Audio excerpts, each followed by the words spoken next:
오늘의 주요 뉴스입니다. 화이자와 모더나, 얀센 백신의 국내 접종이 내년 3월까지는 어렵다고 정세균 총리가 밝혔습니다. 그동안 공급을 위해서 노력하겠다던 백신에 대해서 내년 1분기 접종이 어렵다는 사실 공식화한 겁니다. 주말인 어제 코로나19 검사 건수가 전날보다 2만 건 가까이 줄었는데도 신규 확진자는 1,097명으로 역대 최대치가 됐습니다. 이명박 전 대통령에 수감된 서울 동부구치소 확진자는 203명으로 급증했습니다. 안철수 국민의당 대표가 야권 단일 후보가 돼 서울시장 보궐선거에 출마하겠다고 선언했습니다. 더불어민주당은 변절자라고 폄하했고 국민의힘은 일단 환영했지만 미묘한 기류도 감지됩니다.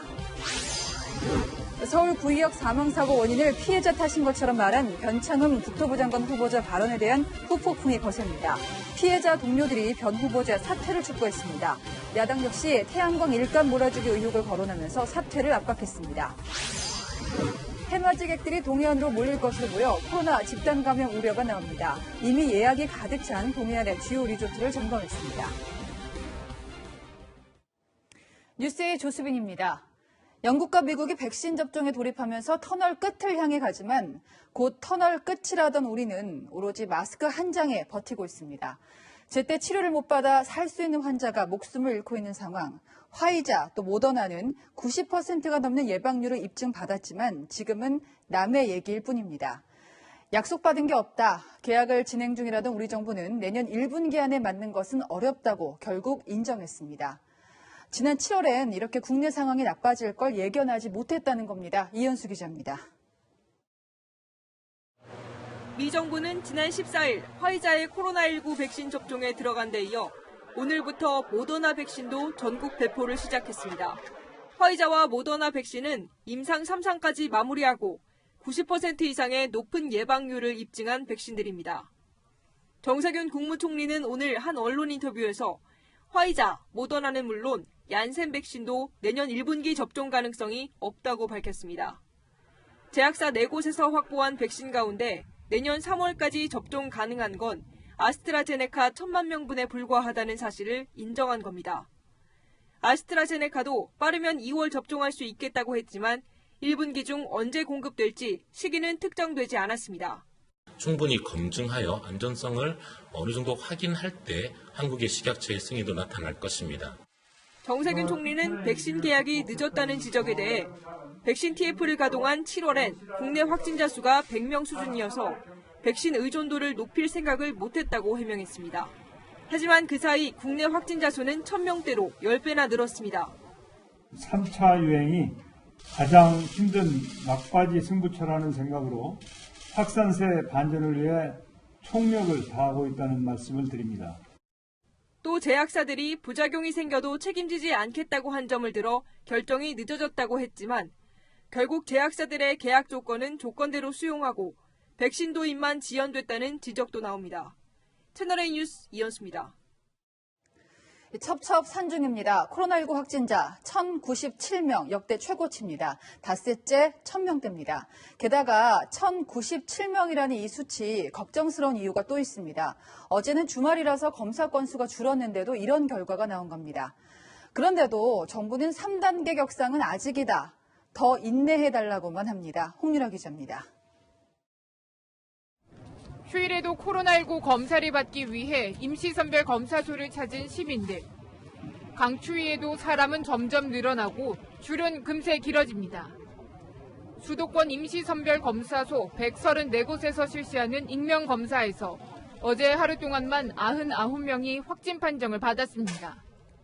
검사를 받지 않았다면 확진된지도 몰랐을 무증상자들입니다. 코로나19 신규 확진자는 1,097명으로 올해 1월 첫 확진자가 발생한 이후 가장 많았습니다. 진단 검사 건수는 36,847건으로 전날보다 2만 건 가까이 줄었는데도 확진자는 더 늘어난 겁니다. 어디에서 감염됐는지 알지 못하는 환자 비율은 3명 중 1명인 30%에 육박하는 수준까지 치솟았습니다.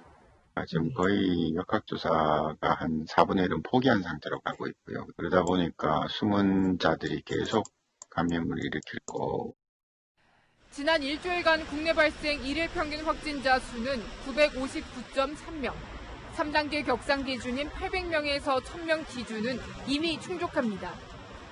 수도권 2.5단계 시행이 2주 가까이 지나도록 효과를 보지 못하고 있지만 정부는 당장 거리두기 3단계 격상은 하지 않겠다는 입장입니다. 실제로 3단계는 것은 매우 엄중한 단계이고 단계는 2.5단계니까 그냥 3단계로 가야 된다는 그런 기계적인 주장은 별로 설득력이 없다는 것을 생각합니다. 다만 10인 이상 집합금지를 5인 이하 같은 작은 소모임까지 금지시키는 등 3단계 격상까지 가지 않고 추가 방역 대책을 내놓는 방안을 검토 중입니다. 채널A 뉴스 홍일아입니다. 위 중증 환자 수가 급증하면서 서울에는 코로나19 중환자가 들어갈 수 있는 병상이 0개, 이제 단 1개도 안 남았습니다. 이제 더 나오는 중증 환자는 막연히 기다릴 수밖에 없습니다. 병상 하나라도 더 확보하는 게 급한 이 마당에 그런데요, 정부는 대기 중 사망을 뭘로 볼지 그 기준을 바꿨습니다. 1차 대구 대유행 때부터 유지하던 기준을 왜 이 시점에 바꾸는 걸까요?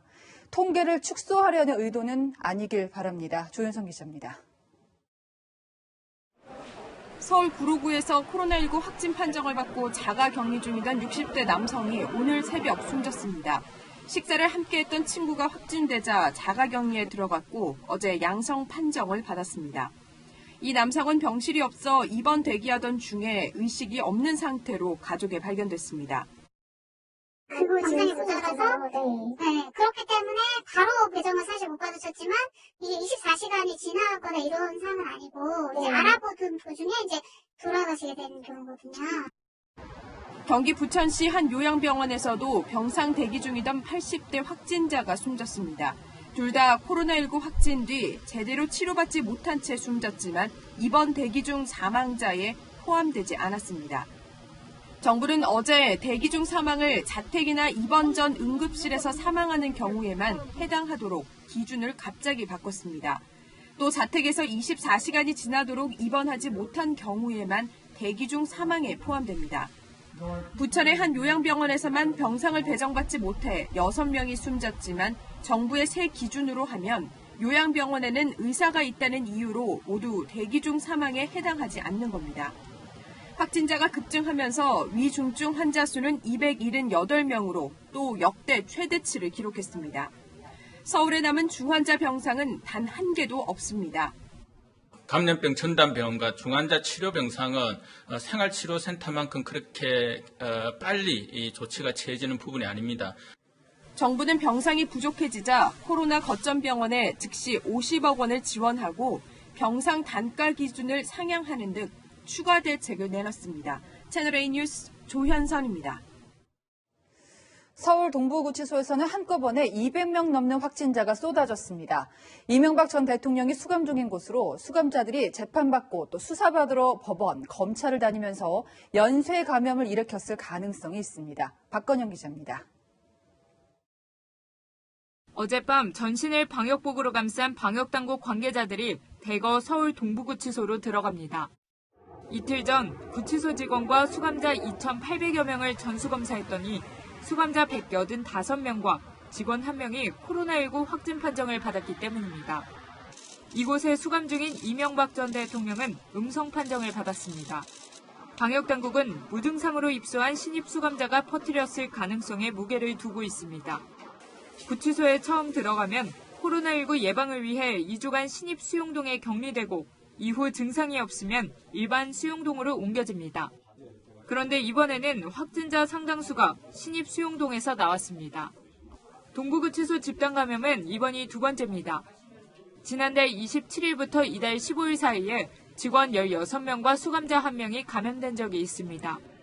새로 186명이 추가되면서 동부구치소 확진자는 203명으로 늘었습니다. 이번에 확진된 수감자는 상당수가 형이 확정한 데 미결수이거나 구속수사를 받는 피의자여서 법원과 검찰에도 비상이 걸렸습니다. 서울 북부지법은 확진자 여러 명이 지난 14일부터 18일 사이 재판을 받은 걸로 확인돼 오늘 건물 전체 소독에 나섰습니다. 서울 동부지법과 동부지검, 수원지법 성남지원에 다녀간 확진자도 있어 추가 감염 우려도 있습니다. 법무부는 확진자들을 구치소 내에 분리수감해 관리하고 있습니다. 일단 음성 판정을 받았더라도 상태를 지켜본 뒤 재검사를 진행할 예정이라 확진자 수는 더 늘어날 수도 있습니다. 채널A 뉴스 박관영입니다. 네, 곧바로 전문가 모시고 말씀 나눠보겠습니다. 이대 목동병원 호흡기내과 천은미 교수 나오셨습니다. 네, 천 교수님, 주말 검사 건수가 줄었는데도 신규 확진자가 1,000명을 넘은 건 처음입니다. 이제라도 3단계 격상을 해야 될까요?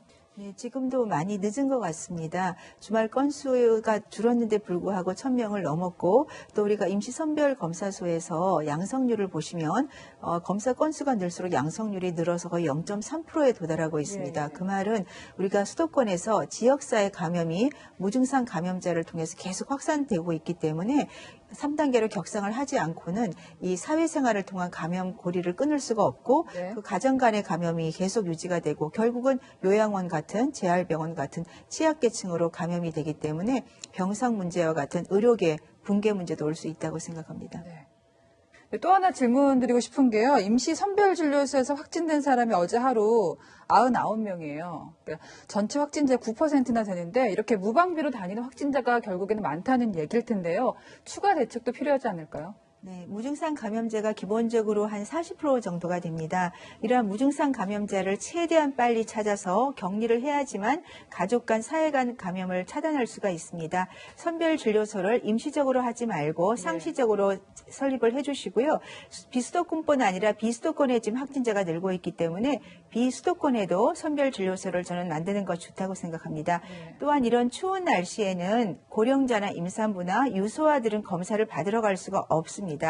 그래서 가정용에 사용할 수 있는 신속항원 키트를 최대한 빨리 승인을 해주시게 되면 좀 더 초기에 우리 확진자들을 찾을 수 있을 것 같습니다. 선별진료소뿐만 아니라 신속항원 키트까지 좀 보급을 해야 된다. 백신 문제도 여쭤볼게요. 정세균 총리가 오늘 화이자 모더나 백신을 내년 3월까지 도입하는 게 어렵다고 공식 입장을 내놨는데요. 사실 설마 했던 부분이었거든요. 정부의 백신 대책은 어떻게 보세요? 이 모더나 화이자 백신은 유일하게 임상 3상이 끝났습니다. 그래서 안정성과 유효성이 높게 검증이 된 그 백신인데요. 사실 코로나19를 종식시킬 유일한 방법은 백신 접종입니다. 국내에서는 조금 안정성이나 여러 가지 문제로 구매가 늦어진 것 같습니다.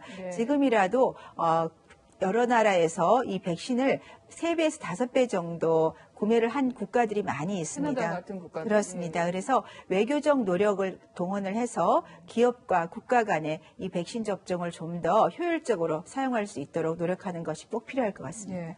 끝으로 이제 오늘 정부가 또 하나 달라지는 입장을 내놓은 게 있습니다. 의사 국가고시 문제인데요. 정세균 총리가 처음으로 재시험 가능성을 열어두는 발언을 했어요. 당초 공정성 때문에 어렵다고 했던 발언과는 배치되는 부분 아닌가요? 네, 코로나19는 지금 국난 상태입니다. 특히나 선별검사실이나 우리가 생활치료시설 같은 경우는 국시를 본 인턴들이 가장 효과적으로 의료를 볼 수 있습니다. 3,000명이라는 의료 인력을 나눌 수가 있기 때문에 지금이라도 정부와 의료계는 대승적 차원에서 인턴을 필기시험과 동시에 우리 코로나19 치료에 투입할 수 있다면 정말로 큰 도움이 되리라 생각합니다. 네, 지금까지 천은미 교수와 함께 얘기 나눠봤습니다. 네, 대선에 직행하겠다던 안철수 국민의당 대표, 결국 서울시장 도전이라는 승부수를 띄웠습니다. 문재인 정권의 폭주를 멈추겠다며 특히 야권 단일 후보로 승리하겠다고 강조한 점이 눈에 띕니다. 정한희 기자입니다. 안철수 국민의당 대표가 내년 4월 서울시장 보궐선거 출마 선언을 했습니다. 2011년, 2018년에 이어 세 번째 서울시장 도전입니다. 대한민국 서울의 시민 후보, 야권 단일 후보로 당당히 나서서 정권의 폭주를 멈추는 견인차 역할을 하겠습니다. 안 대표는 출마 기자회견에서 조국 전 장관 논란, 부동산 문제, 코로나19 대응 등을 조목조목 지적하며 정권 심판론을 전면에 내세웠습니다. 이런 정권, 이런 무능을 내년 보궐선거에서 심판하지 않는다면 대한민국은 세상 물정 모르는 운동권 정치꾼들이 판치는 암흑의 길로 영원히 2011년 고 박원순 전 서울시장에게 후보 자리를 양보한 것을 의식한 듯 결자 해지도 강조했습니다. 또 안 대표는 대선을 포기하고 서울시장 출마 결심을 한 배경을 이해해달라며 차기 대선 불출마 가능성까지 언급했습니다. 연이은 선거 패배, 정치적 입지가 약해지고 비례 3석 정당의 원외 당대표로서의 현실적 한계에 부딪히자 정치적 승부수를 던졌다는 분석입니다. 민주당은 안 대표의 경쟁력을 깎아내리면서 차기 대선 출마를 위한 꼼수라고 비판했습니다.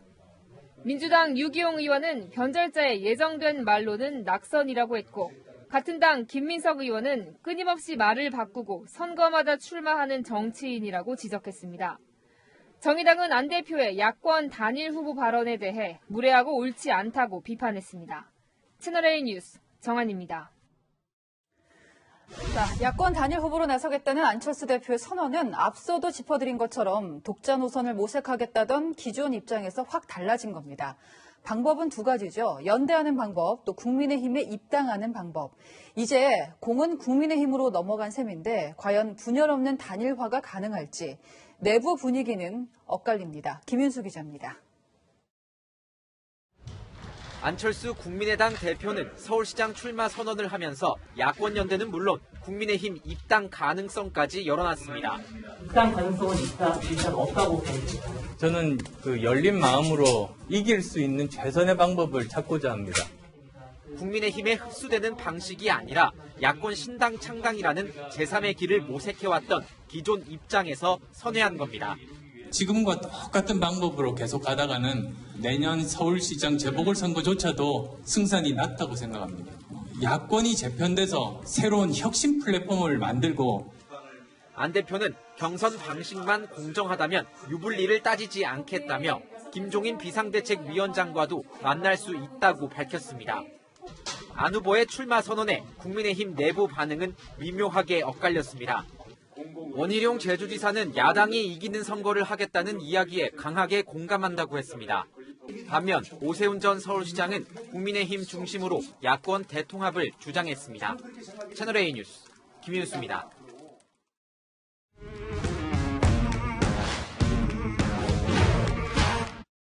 여랑여랑 이민찬 기자 함께하겠습니다. 자, 첫 번째 주제 보시죠. 자, 오늘 정치권 톱뉴스는 아무래도 안철수 국민의당 대표의 서울시장 보궐선거 출마 선언인데요. 지금 김종인 위원장하고 뭔가를 시작해야 되는 상황인 거죠? 서로 밀고 당기는 밀당이 시작됐습니다. 네, 밀당. 안철수 대표가 말한 야권 단일 후보가 되기 위한 밀당이 시작됐다. 예. 야권 표가 분산되면 선거 승리를 장담할 수 없겠죠. 그러다 보니 김종인 위원장도 안철수 대표도 야권이 힘을 합쳐야 한다는데 동의하고 있습니다. 청론회는요? 예. 하지만 후보 단일화라는 강론으로 들어가면 서로 입장이 다를 수밖에 없겠죠. 안 대표는 김 위원장과도 만날 수 있다 이렇게 밝혔는데 김 위원장은 아직 공식 반응을 내놓지 않고 있습니다. 다만 한 언론 인터뷰에선 안 대표를 두고 여러 출마자 중 한 명일 뿐이라며 안 대표로 쏠리는 관심에 견제구를 던졌습니다. 네. 어젯밤에 저희도 이제 긴급하게 관계자랑 통화를 해봤는데 사실 가까운 사람들조차 좀 갑작스럽다 이런 분위기가 강했습니다. 야권 단일화한다고 하는데 그 구체적인 뭐 방식 염두에 둔 게 있을까요? 안 대표는 후보 단일화를 위해 어떤 방식도 마다하지 않겠다면서도 공정 경쟁이라는 단서를 달았습니다. 저는 유불리 따지지 않겠습니다. 공정 경쟁만 된다면 어떤 방식도 좋습니다. 이길 수 있는 최선의 방법을 강구해 보겠습니다. 국민의힘 경선 준비위가 만든 경선 룰을 보면 국민의힘 당원 의견을 20% 반영하게 돼 있는데요. 그러면 안 대표에겐 불리할 수밖에 없겠죠. 안 대표 측은 지난 2011년 민주당이 서울시장 선거에서 당내 경선을 거친 뒤에 무소속 박원순 후보와 단일화를 했던 순차 경선 방식을 염두에 둔 것으로 전해집니다. 오늘까지의 분위기를 보면 국민의힘 지도부가 어떤 조율을 거친 것 같진 않은데 지금 뭐 원샷 경선을 해야 된다 아니면 안 대표가 입당해야 된다. 이 국민의힘에서는 여러 얘기가 나오더라고요. 맞습니다. 국민의힘의 의석 103석이죠. 국민의당은 3석입니다. 그래서 국민의힘 내부에선 안 대표가 입당해서 함께 경선을 치르는 게 맞다는 얘기가 나옵니다. 안 대표 스스로도 열린 마음이라며 가능성을 열어뒀는데요. 오신환 전 의원은 안철수, 금태섭, 국민의힘 모든 후보들이 범야권 공동 경선을 치르자고 제안했습니다. 단일화 논의가 본격화하면서 국민의힘 서울시장 후보군인 오세훈, 나경원 전 의원의 출마 결정은 네. 다소 늦춰질 가능성이 있습니다. 자, 어쨌든 서울시장 보궐선거 판이 커졌습니다. 네. 대선 주자급의 안철수 대표가 뛰어든 건데 여당의 셈법도 좀 복잡해지잖아요. 민주당은 냉소적인 반응을 보이면서도 인물난에 고심하고 있는데요. 이 때문에 박영선 장관 출마설이 힘을 받고 있습니다. 하지만 개각 등과 맞물려 있어 변수가 많은 상황이죠. 예. 일각에선 재신임 요구를 받고 있는 추미애 장관의 출마설도 나오고 있습니다. 네, 앞으로의 경우의 수가 굉장히 많을 것 같습니다. 다음 주제 보겠습니다. 자가격리 사각지대. 자, 권덕철 복지부 장관 후보자 얘긴데요. 자가격리를 위반했다는 비판이 국민의힘에서 나왔죠. 네, 권 후보자가 한국보건산업진흥원장이던 지난 10월인데요. 예. 아랍에미리트로 출장을 다녀왔습니다. 정부 방역 지침에 따라 2주간 자가격리를 해야 하는데 자가격리 종료 3시간을 앞두고 한 행사에 참석하기 위해 외출을 했다는 주장이 나왔습니다. 예. 국민의힘 조명희 의원이 공개한 권 후보자 출장 보고서를 보면요. 예. 현지에서 마스크를 착용하지 않고 회의를 하거나 기념 촬영을 하는 모습들도 보입니다. 지금 뭐 코로나 바이러스가 사람 가리는 건 아닐 텐데 원래 자가격리를 위반하면 엄중 처벌하겠다. 이게 정부 입장이잖아요. 맞습니다. 지난 6월인데요. 미국에서 입국한 40대가 자가격리 종료를 2시간 앞두고 부가가치세 신고를 위해 세무서를 방문했는데 예. 벌금 200만 원을 선고받기도 했습니다. 2시간에도 벌금을 물었으니까 3시간 앞두고 나간 것도 문제가 될 수 있어요. 네. 권 후보자는 뭐라고 합니까? 권 후보자 측은 외교 공무상 출장으로 자가격리 면제 대상이라고 밝혔는데요. 또 입국대 한 진단 검사에서도 음성 판정을 받았기 때문에 문제가 안 된다고 주장했습니다. 하지만 온라인에선 공무 출장은 코로나에 안 걸리나 복지부 장관 후보자가 노마스크라니 등 비판이 쏟아졌습니다. 네. 고위 공직자들이 스스로에게 엄격해야 국민들도 정부를 신뢰할 수 있겠죠. 오늘의 여랑여랑은 솔선수범으로 정해봤습니다. 네, 이중잣대 안 되겠습니다. 지금까지 어랑야랑이었습니다.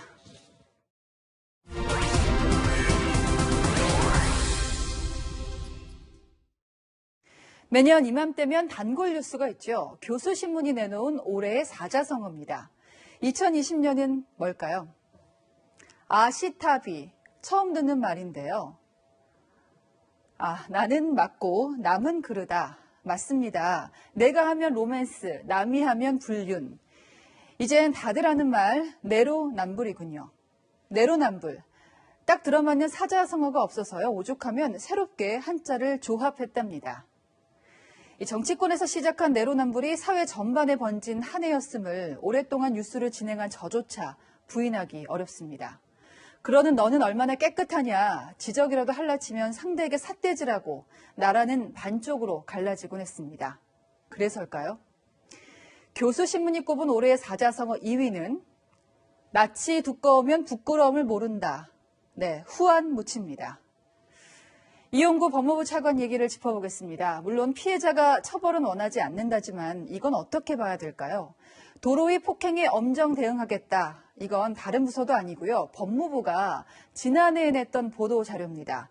심지어 이 차관은 당시 법무실장으로 재직하고 있었습니다. 당연히 무엇이 원칙인지 그 잣대가 남과 나에게 다를 수 없다는 건 누구보다도 이 차관이 잘 알고 있었을 겁니다. 이윤우 기자입니다. 법무부가 도로 위 폭력 행위에 엄정 대응하라고 검찰에 지시한 건 지난해 8월이었습니다. 당시 이용구 차관은 법무부에서 법률 검토를 관장하는 법무실장으로 재직하고 있었습니다. 하지만 이 차관은 1년 3개월 뒤 택시기사에게 폭행을 휘두르고 한 달도 안 돼 차관으로 임명됐습니다. 모든 것은 적법 절차와 법 원칙에 따라 직무를 수행하도록 하겠습니다. 경찰이 정식 수사하지 않은 것도 논란입니다. 지난해 2월 광주지방법원은 택시기사 폭행을 엄벌하기도 했습니다. 당시에도 가해자가 정차 중인 택시기사의 멱살을 잡았고 피해자도 처벌을 원하지 않았습니다. 다만 당시에는 택시기사가 전치 2주의 상해를 당했지만 이번 사건의 택시기사는 피해가 없다고 주장한 것으로 전해집니다. 광주지법재판부는 전치 2주의 상해가 비교적 중하지 않다고 봤으면서도 택시 운전자 폭행은 죄질이 나쁘다며 특정범죄 가중처벌법을 적용했습니다. 법무부는 이 차관이 민간인일 때의 사건이라며 별다른 입장을 내지 않고 있습니다. 일부 시민단체는 이 차관과 서초경찰서 수사팀을 각각 폭행과 직무유기 혐의로 검찰에 고발했습니다. 채널A 뉴스 이윤우입니다. 자, 이번엔 변창흠 국토부 장관 후보자입니다. 노동자의 죽음, 또 저소득층을 깎아내렸던 발언에다 또 과거 주변인들에게 특혜를 줬다는 의혹까지 겹쳤습니다. 국민의힘은 물론이고요. 노조 단체까지 사퇴하라고 나섰습니다. 전혜정 기자입니다. 지난 2016년 이른바 구의역 사고로 사망한 김군의 동료들이 포함된 서울교통공사 노조 PSD 지회 등이 청와대 앞에서 기자회견을 열었습니다. 이들은 변창흠 국토부 장관 후보자가 김군을 모욕했다며 사퇴를 촉구했습니다. 변 후보자가 서울주택도시공사 SH 사장이던 지난 2016년 한 회의에서 직원이 실수로 죽은 거다. 걔만 조금만 신경 썼었으면 된다고 발언한 게 반노동적이라는 겁니다. 국민의힘은 변 후보자의 특혜 의혹을 잇따라 제기하며 사퇴를 압박했습니다. 임명된 공사의 사장 시절 동문회, 아니 동아리 수준의 짬짬의 인선으로 지인들을 내리꽂았습니다. 사과가 아니라 사퇴가 답입니다. 대학 동문 5명을 SH 고위직에 채용했고 친여 운동권 출신의 허인회 씨가 이사장으로 있었던 녹색드림 협동조합의 태양광 사업 일감을 밀어주면서 이를 감추기 위해 비밀 협약을 맺었다는 겁니다. 이에 변 후보자는 공정하게 심사를 진행한 결과라며 동문 특혜 채용 의혹을 반박했습니다. 또 태양광 사업 밀어주기 의혹에 대해선 별도로 홍보를 하지 않았을 뿐 비밀 협약이 아니었다고 해명했습니다. 더불어민주당은 변 후보자 관련 의혹이 가볍지 않다면서도 인사청문회에서 소명을 받아봐야 한다고 밝혔습니다. 채널A 뉴스 전혜정입니다. 요즘 같을 때 가슴 철렁한 일이 있습니다. 코로나19 집단 감염이 터진 병원에서 확진자 중에 한 명이 이송되는 도중에 도주했습니다. 다행히 붙잡혔는데요. 택시기사 공이 컸습니다. 남영주 기자입니다. 구급차가 잇따라 병원으로 들어갑니다. 잠시 뒤 환자복 상의를 입은 여성이 택시를 잡아탑니다. 충북 음성 소망병원에서 확진된 58살 여성이 서울 광진구의 정신건강센터로 이송된 건 오늘 오후 1시쯤. 소망병원에 코로나19 치료시설이 없어 서울로 이송된 겁니다. 그런데 이 여성은 구급대원이 입원 수속을 밟으려 차에서 내린 사이 도주했습니다. 정문 앞에서 택시를 탄 뒤에는 충북 청주의 자택으로 가달라고 했습니다. 여성의 모습을 이상하게 여긴 택시기사는 집 대신 충북 청주의 경찰지구대로 향했습니다. 택시를 타고 여기까지 왔어요. 택시가 좀 이상해갖고 왔어요. 택시로 이동하던 중에 들른 곳은 없었고 기사와 여성 모두 마스크를 쓰고 있었던 것으로 알려졌습니다. 보건당국은 정신질환을 앓고 있는 여성을 다시 서울의 정신건강센터로 보냈습니다. 택시기사도 서울에서 진단검사를 받도록 했습니다. 정신건강센터는 치료적인 기관이 아니에요. 정신적이야 될 수가 없어서 우리 제가 같이 있었으니까 검사를 해야죠. 경찰은 관할 지자체인 충북 음성군에서 여성을 고발할 경우 조사를 진행할 계획입니다. 채널A 뉴스 남영주입니다. 지금 강원도 동해안은 연말 호텔이 만실입니다. 지자체들이 행사를 취소했지만 해맞이만큼은 포기할 수 없는 걸까요? 강경모 기자입니다. 사람들이 다닥다닥부터 일출을 감상합니다.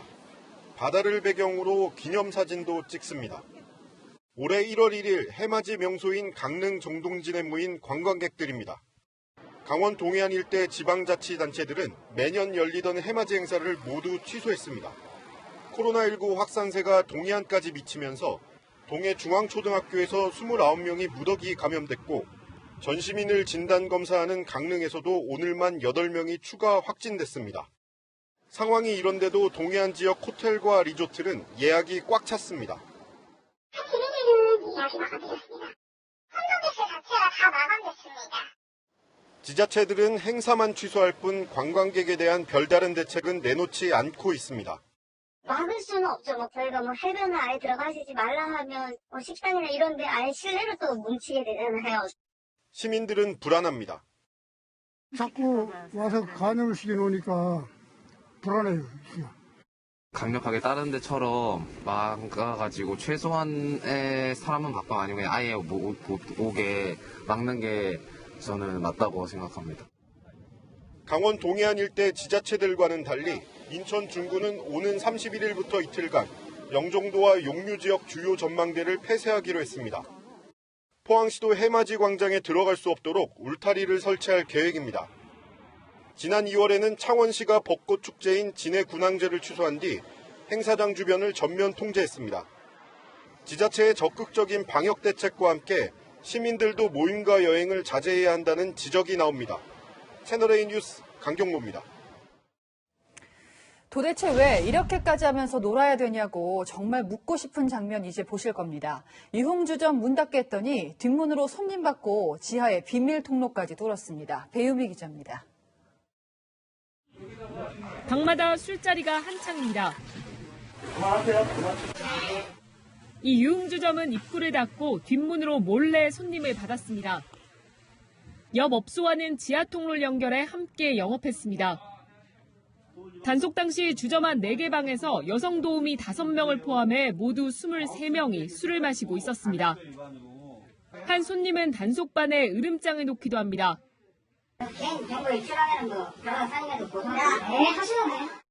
오후 9시가 훌쩍 넘어 매장 취식이 금지됐지만 이 식당에선 손님들이 음식을 먹고 있습니다. 저희가 배달한 거예요.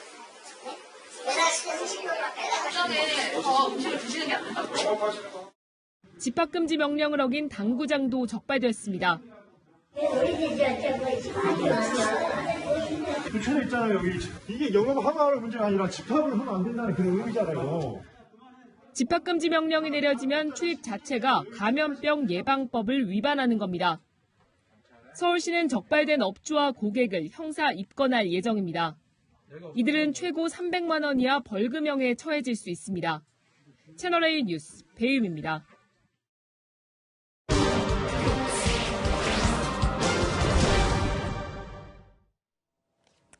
지난해 12월 31일 중국 우한에서 정체불명의 폐렴이 발생했다고 세계보건기구에 보고된 첫 날짜입니다. 그때만 해도 우한만의 얘기 같았지 이렇게 1년 내내 온 인류가 사투를 벌일 줄은 정말 몰랐습니다. 다시는 돌아오고 싶지 않은 지난 1년, 세계를 보다 김민지 기자가 되짚어봅니다. 마스크도 쓰지 않은 시민들이 한데 모여 춤을 추고 유람선에서 저녁도 즐깁니다. 시장에는 웃음소리가 들립니다. 我感觉武汉比外面还安全一点，最危险的地方就是最安全的地方。现在，这要重生了，第二次生命，可以说是第二次生命。 지금 세계 곳곳은 1년 전 코로나19가 처음 보고된 중국 우한과는 사뭇 다릅니다. 재난영화 속 한 장면처럼 속수무책 쓰러진 환자들. 3具尸体已经在这里躺了一个上午了，有的人已经是凌晨死的，到现在没有人来处理。 초기 대응 부실을 고발했던 중국 의사가 정부의 탄압 속에 세상을 떠나자 시민들은 내부 고발을 상징하는 호루라기를 불었습니다. 2달이나 늦었던 대유행 선언. We have therefore made the assessment that COVID-19 can be characterized as a pandemic. 들불처럼 번지는 바이러스에 의료진은 좌절했습니다. Oltre a quello parlo di sentimenti di paura. Questo era il coronavirus. 곳곳에 내려진 봉쇄령과 Rome really is something of a ghost town. It is the most eerie feeling you could imagine. 인류를 위한 간절한 기도도 이어지지만 Madre, supplica il Signore perché liberi il mondo da ogni forma di pandemia. Amen.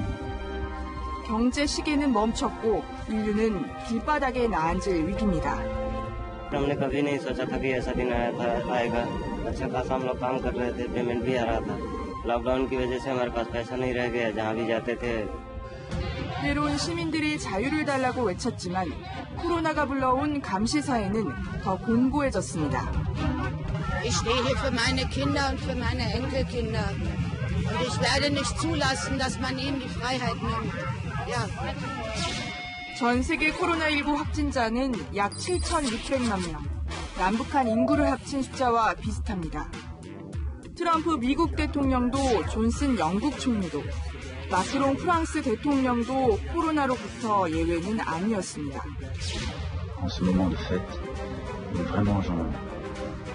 영국은 세계 최초로 백신 접종을 시작했지만 코로나19 확산세가 수그러들지 않고 있습니다. 전염성이 70% 이상 높은 변종 바이러스 때문입니다. There's no evidence that it causes more severe illness or higher mortality, but it does appear to be passed on significantly more easily. 모임도 여행도 입학식 졸업식도 사라진 코로나 시대지만 자라나는 아이들의 희망까지 포기할 순 없습니다. In this particular case, we're trying to just keep hope alive. It's important that the kids know that 내년 크리스마스에는 부디 일상으로 돌아갈 수 있기를. 세계일보다 김민지입니다. 네, 우리는 일단 내년 3월까지는 화이자 또 모더나 백신을 들여오긴 어려운 게 기정사실입니다. 접종을 시작한 미국은 어떤 상황일까요? 화이자 1차 접종하고 부작용은 예상보다 적었습니다. 정다은 기자입니다. 미국이 화이자 백신을 승인한 뒤 첫 주 동안 접종받은 사람은 27만 2천여 명, 이 중 6명, 0.002%에서 부작용이 나타났습니다. 알래스카주에선 백신을 맞은 의료진 3명이 혀가 부어 호흡곤란을 호소하거나 얼굴에 발진이 생기기도 했습니다. 미 질병통제예방센터 CDC는 첫 백신을 맞고 심각한 알레르기 반응을 일으켰다면 2회차 접종을 하지 말라고 당부했습니다. 다만 미열이나 두통 등의 부작용은 예상 가능한 범위에 있다면서 백신 접종을 독려했습니다. The relative risk right now of having a reaction to the vaccine is extremely low. Your risk of getting COVID, your risk of having a bad outcome from COVID is much greater. 미국은 현지 시간 21일부터 모더나 백신 접종을 시작합니다. Just as we did last week with Pfizer, we are prepared. Distribution of Moderna vaccine has already begun. 미 정부는 이번 주까지 화이자와 모더나 백신을 합쳐 모두 790만 회 접종분의 배송을 마칠 예정입니다. By May or June, everybody in this country who wants a vaccine will be able to get a vaccine. 바이든 대통령 당선인 부부는 현지 시간으로 월요일 화이자 백신을 공개 접종할 계획입니다. 채널A 뉴스 정다은입니다. 공사 현장에서 추락 사고가 또 터졌습니다. 3명이 목숨을 잃었습니다. 김민공 기자입니다. 경기 평택시의 물류센터 공사 현장. 콘크리트로 메워져야 할 부분은 뻥 뚫려 있고 철근 구조물은 위태롭게 꺾인 채 매달려 있습니다. 오늘 이곳에서 추락 사고가 발생한 건 오전 7시 반쯤. 당시 건설 현장 6층에선 8명이 작업을 하고 있었는데 이 중 5명이 10m 아래로 추락했습니다. 3명은 병원으로 이송 중에 숨졌고 나머지 2명도 발목과 대퇴부가 골절되는 중상을 입었습니다. 철근 배근 작업을 하다가 제 지지투 창판이 무너진 거예요. 위에서 작업하시던 분이 밑으로 추락을 하신 거죠. 사상자는 모두 중국 국적의 동포들이었습니다. 공사 현장 관계자는 이들이 헬멧 착용 등 안전수칙은 지켰다면서도 사고 원인이 밝혀질 때까지 공사를 중단하겠다고 밝혔습니다. 공사는 그럼 지금 다 중단인 거예요? 네, 오늘 중단 나올 때까지는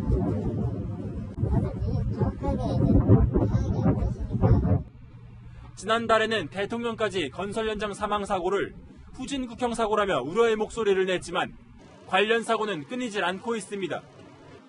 건설 현장 사망 사고 중 60%가 추락사인 가운데 여전히 현장에선 안전관리 감독이 부실하다는 지적이 나옵니다. 채널A 뉴스 김민곤입니다. 울산 현대가 8년 만에 아시아 프로축구 정상을 찍었습니다. 이미 확보한 상금만요, 65억 원입니다. 김태욱 기자입니다. 동료 휘슬이 울리자 선수들은 기쁨의 눈물을 흘립니다. 국내 리그에서 2년 내리 전북에 밀렸던 만년 2인자의 서름을 이번 우승으로 다 씻어냈습니다. 정말 우승을 하고 싶었고 너무 간절했습니다. 그 간절함은 첫 실점을 내주면서 더 커졌습니다. 전반 막판 수비에서의 실수 하나로 주도권을 내주게 된 울산. 패배의 그늘에서 울산을 도운 건 이번에도 비디오 판독이었습니다. 페널티 박스 안에서 윤빛가람이 발을 차이며 넘어진 걸 비디오 판독으로 잡아낸 겁니다. 심판은 주저없이 페널티킥을 선언했고 주니오가 찬 공이 골키퍼에게 한 차례 막혔지만 다시 밀어넣으며 동점을 만들었습니다. 후반에도 마찬가지였습니다. 이번엔 상대의 핸드볼 반칙이 딱 걸렸습니다. 또다시 키커로 나선 주니오는 침착하게 성공하며 팀을 우승으로 이끌었습니다. 8년 만에 아시아 정상에 오른 울산은 상금과 출전 수당 등을 포함해 총 65억 원을 확보했습니다. 울산은 아시아를 대표해 내년 2월 바이에른 뮌헨 등 세계적인 팀들이 겨루는 클럽 월드컵에 참가합니다. 클럽 월드컵 성적에 따라 이미 확보한 65억 원의 추가 상금을 기대할 수 있습니다. 채널A 뉴스 김태욱입니다. 올해의 마지막 절기 동지인 내일도 옷차림 따뜻하게 하셔야겠습니다. 내일 아침 서울과 홍성이 영하 6도로 춥겠는데요. 다만 낮부터 기온이 오르기 시작해서 서울의 한낮 기온 3도로 예년 기온을 회복하겠고요. 당분간 한파 수준의 추위는 없을 전망입니다. 대신 미세먼지가 말썽인데요. 대기가 정체되고 스모그가 유입되면서 내일 늦은 오후부터 중서부 지역의 미세먼지 농도 나쁨 수준을 보이겠습니다. 건조특보가 내려진 수도권과 동쪽 지역에서는 화재 사고 나지 않도록 유의하셔야겠습니다. 크리스마스 이브에는 전국에 비나 눈이 내리겠습니다. 날씨였습니다. 앞서 여랑여랑에서 박영선 장관이 서울시장 적합도 여론조사에서 1위를 달린다고 표현을 했는데요. 오차 범위 이내 수치라는 점 정정해드립니다. 저는 다음 주말에 뵙고요. 내일 뉴스입니다.